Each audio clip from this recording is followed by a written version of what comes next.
নমস্কার বন্ধুরা, nice to meet you. My name is Dil Bechara. তো আপনারা দেখছেন দিল বেচারা ব্লগ। আমি বিক্রম উত্তম কুমার গেঞ্জি পরে চলে এসেছি আজ বড়পুকুর ধারে জলায়।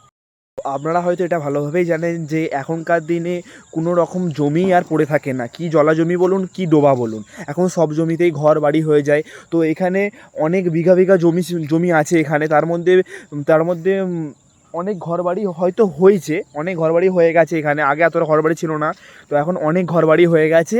তো তার মধ্যেও এখনও অনেকখানি জায়গা, অনেক বিঘা জমি ফাঁকা পড়ে আছে। তো আজ আমি আপনাদের সেই জমিগুলোই দেখাবো, যে জমিটা পুরো ফাঁকা জলা জমি হয়ে পড়ে আছে। তার সাথে আমি আপনাদের দেখাবো অনেক রকমের পাখি, কারণ এখানে জলা জমি হওয়ার কারণে এখানে অনেক রকম পাখিরা আসে। যেমন ধরুন শামুক খোল, বক।